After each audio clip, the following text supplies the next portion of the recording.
Melchor Ocampo fue una figura central en la historia de México durante la época del siglo XIX, particularmente en los años posteriores a la independencia. Fue un destacado político, abogado, diplomático, científico y literato. Conocido por su participación en la formación del México moderno y en la implementación de reformas liberales durante el gobierno de Benito Juárez. Aunque es una figura admirada en muchos aspectos, también existen aspectos menos conocidos de su vida y carrera. Melchor Ocampo fue, sin lugar a dudas, una figura clave en la historia de México y uno de los principales impulsores de las reformas liberales. No obstante, su legado debe ser visto de manera crítica, reconociendo tanto sus logros como sus contradicciones. Su relación con la democracia, su postura sobre la propiedad, su manejo de la política durante la Reforma y las circunstancias de su muerte son aspectos que deben ser tomados en cuenta para comprender la complejidad de su figura. Antes de empezar, no olvides suscribirte, comentar y darle like al video. Melchor Ocampo nació en el pueblo de Marabatío, territorio del actual estado de Michoacán. Desde muy temprana edad tomó una postura liberal, lo que se debió en gran medida a su estancia en Francia, donde fue influido por las ideas de libertad. A lo largo de su carrera, Ocampo se destacó por su participación en los movimientos liberales. Durante la primera mitad del siglo XIX, México atravesó una serie de cambios políticos y sociales profundos, lo que motivó a diversos grupos a luchar por la organización y el futuro del país. Ocampo, como muchos otros liberales, consideraba que la centralización del poder en el gobierno federal y la separación de la Iglesia del Estado eran claves para el progreso del país.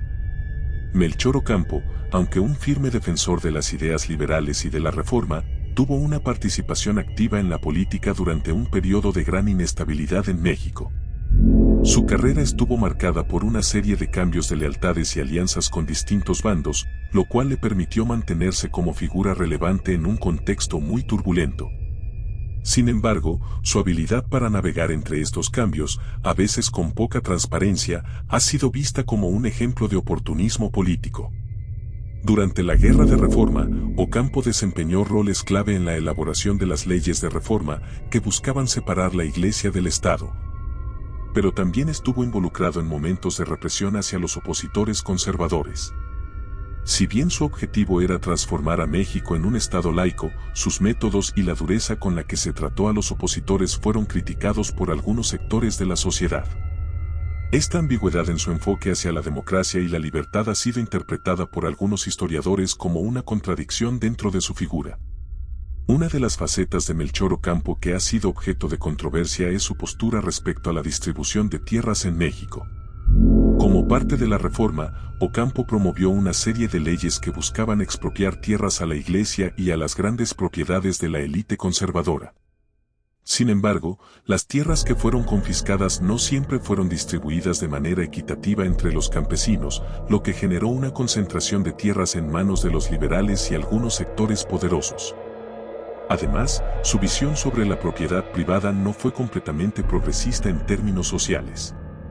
Mientras que los liberales apoyaban la redistribución de tierras, Ocampo y otros intelectuales de la época seguían defendiendo ciertos principios de propiedad que favorecían a las élites en detrimento de los derechos de los campesinos.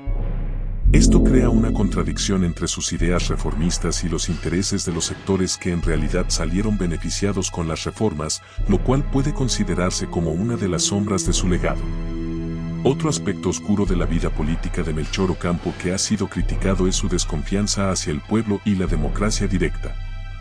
Si bien fue un ferviente defensor de los ideales republicanos, no necesariamente apoyaba el sufragio universal o la participación directa del pueblo en los procesos políticos.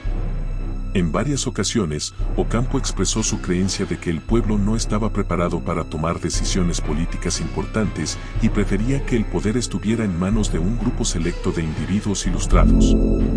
Esta postura elitista, aunque reflejaba la corriente política de la época, ha sido considerada por algunos como una limitación a las ideas democráticas que él mismo promovió, pues apuntaba a un concepto de democracia en el que la mayoría de la población no tenía voz real.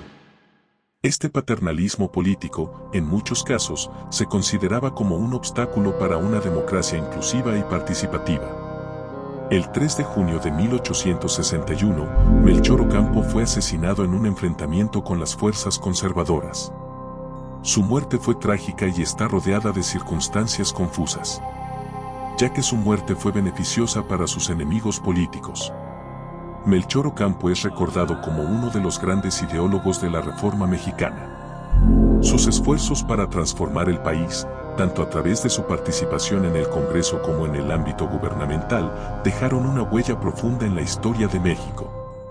A pesar de las dificultades y las controversias de su vida, Ocampo sigue siendo una figura central en el proceso de la consolidación del Estado laico y en la lucha por los derechos y las libertades civiles en el país.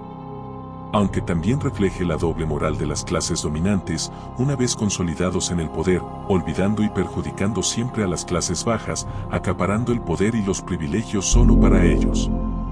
Siendo un ejemplo de esto el infame Tratado Klein Ocampo. Yo me despido, no sin antes decir que sabemos y que creemos saber.